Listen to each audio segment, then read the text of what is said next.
They went to Timmy's, but when they arrived, Timmy said he didn't call them and he didn't even have a new album. Uncle Matt and Dad decided to hang out with Timmy and listen to some old albums anyway. But Flora was really disappointed and wanted to go home. So she left alone. He remembered thinking it was too bad she left, because they found her sleep mask in Timmy's room. That was the last time they ever saw her, Uncle Matt said. He was trying hard not to tear up. He said he remembered it like it was yesterday. Her little, brown shoes, bows in her hair, and, he said, the oversized Ramones t-shirt they'd found during a trip to the city. It was her favorite band. I felt an awful pit in my stomach when he said that. I don't think I'd ever mentioned the detail about the Ramones t-shirt before. Not that Uncle Matt would pull my leg on something like this. I guess it could be a coincidence. A lot of people like the Ramones. But I've never felt so unsettled in all my life. I told him about the guy in the Ramones shirt. He told me to just drop it, because it was a long time ago. That was all he had to say. There's a lot of what Uncle Matt said that I find strange. Like how unconcerned he seemed that Timmy hadn't made the phone call. Or the sleep mask. I'm visiting my dad for Thanksgiving tomorrow. I'm going to bring 2 bottles of DeKuyper gin. Have a happy Thanksgiving. I'll let you know if I find out anything more. Or if I don't. When I first unloaded the bottles of gin, Dad looked at me like I was setting a trap. In a way, I guess I was. I wonder if he knew what I was up to. I know at least he hadn't talked to Mom. They still hate each other, but Dad's a man's man and doesn't turn down a drink. I kept waiting for the opportunity to start asking questions. But it never felt right. Turns out I didn't have to. Dad asked me if Uncle Matt talked. I told him he had, but that there was a lot that didn't make sense to me. Get used to it, was his answer. I was starting to get upset with all the secrecy. We'd always been a family of straight talkers. Or that's how we thought of ourselves. I didn't see why this was suddenly changing, so I asked him why he wasn't more alarmed by the flashing lights in my room when the same thing happened to his little sister. Or why he didn't immediately think I was in danger when he found those pictures of me. Why didn't he do anything? He told me he did more than I'll ever know. That I was typical of my video game generation. And to go ahead and have another drink, 'cause it's Thanksgiving. I did, but I wasn't feeling very thankful. After sitting in silence for a while, which is pretty typical for us actually, he said, never liked that little rat. I just waited for him to elaborate. Dad talks at his own pace. Timmy Jean, I mean, he said. I hadn't expected him to say anything about Timmy.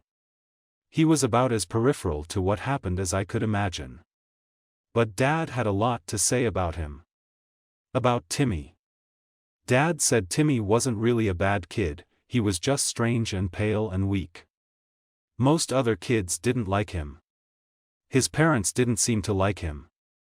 Even the kids who did like him didn't really like him.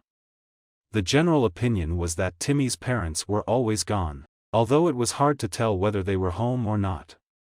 They kept to themselves. Rumors went around that they were brother and sister. One thing that was certain was that they'd inherited money. Unlike everyone else, they didn't keep any livestock. They just bought everything from the general store for Timmy and disappeared. Dad said today it'd be called neglect, but people watched out for each other back then. One thing that always struck Dad as peculiar was how when they wanted Timmy to do something other than listen to records, like go play kick the can, he'd say he was going to ask his parents. None of them had seen or heard his parents in the house, so they were surprised. But Timmy would go into this one room, close the door behind him, and they'd hear him talking to someone in there. He'd come out and tell them he had to stay put. This happened a few times, he said. Not that they invited Timmy Jean out all that much. Another thing he didn't like about Timmy was he'd just do strange things. Sometimes he seemed pretty normal. Then he'd change just like that. This one time they were listening to some new record he had. He turned it off and told them he learned a new song and dance. Dad wasn't interested, thinking it would be childish. But Flora and Matt wanted to see. Timmy started walking backwards in a circle, shaking like he was freezing, and making shrieking sounds. It was annoying the hell out of Dad, so he told Timmy to cut it out. But Timmy kept doing it.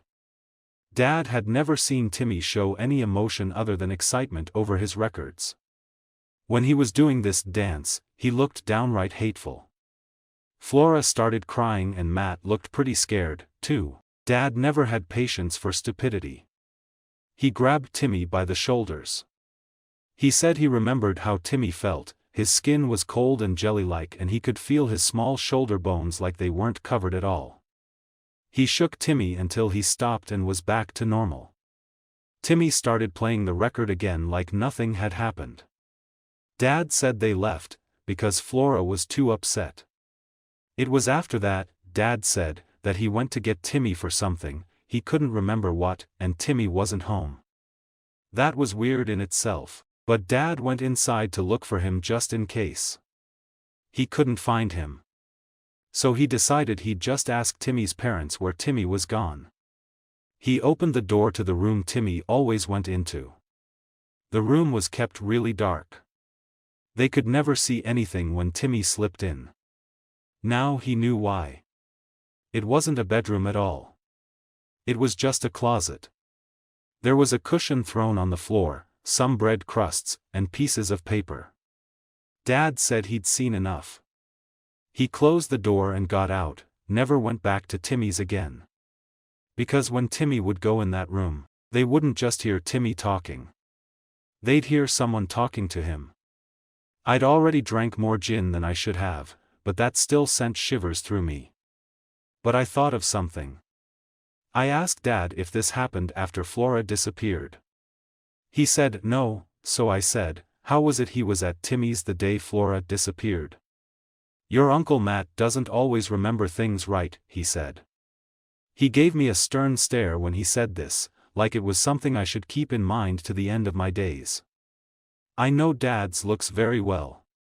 About Uncle Matt. He said Matt came up to him that day and said they had a call from Timmy to come over and listen to the new record. He'd heard the call come in and that was nothing strange. But he never went with them to Timmy's. He went to the general store to pick up a present for Betty Coffin, a girl he fancied, and Matt and Flora went to Timmy's by themselves.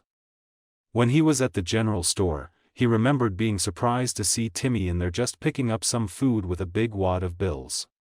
He'd never seen that much money in one place in his whole life, so he wasn't likely to forget it. He told Timmy hello, but Timmy just paid for his food and walked out with his food and his bills. And Flora never came home from Timmy's that day. And that's all I know about it, he said. I told him Uncle Matt said he was listening to music with him and Timmy when Flora left on her own. Who was he listening to music with, then? Wasn't Timmy, was all Dad said. It was so eerily matter-of-fact. I took another shot of gin right there. I hoped it'd stop me from shaking. When I looked at Dad, he was staring down, with a sad resignation I'd never seen in him before. My dad could drink me under the table 10 times over. So after that last shot, he had to put me to bed on his couch. That was the end of our talk. Lying there on the couch, I suddenly remembered something from way back, when my family would go down to the beach. We'd all sit around the fire, the adults would drink and tell stories about growing up in that hamlet, and the kids would roast marshmallows and shiver listening to these stories. There were true stories and ghost stories all mixed together. These were the only occasions where I'd ever heard them talk about Flora before. After what my dad said, I remembered a story Uncle Matt told. He said he and Flora would go for these long walks in the woods together. My dad used to go with them, since he was expected to watch them. But once he hit his teenage years, he got more interested in girls than babysitting. They decided to go back into the woods behind Hyman's general store. There are no trails or anything. They just picked a spot and went into the woods. You can go back for miles and miles into just pure woods. It's all national parkland today. Normally they'd walk about 30 minutes or an hour. Dad would have them walk parallel to the edge of the woods. Without Dad, they just kept going deeper. They'd been walking into the woods for well over an hour. Or at least he thinks it was. Flora wanted to turn back by this time, but Matt wanted to keep going deeper. She followed him because she was scared to go off alone. But she got upset and said she was going back on her own. He told her that's fine and don't get lost. Uncle Matt said she wasn't gone 30 seconds when he felt her tugging at his arm. He got mad, because he thought she was bugging him to go with her again. But when he looked, she was pointing at something behind him. He said really seriously that he'd never forget how wide and scared her eyes were. He turned and saw a man standing out in the woods. It scared him, too. The man didn't really look scary. He was just a man. But there was no reason for anyone to be out so far in the woods. They shouldn't even be there.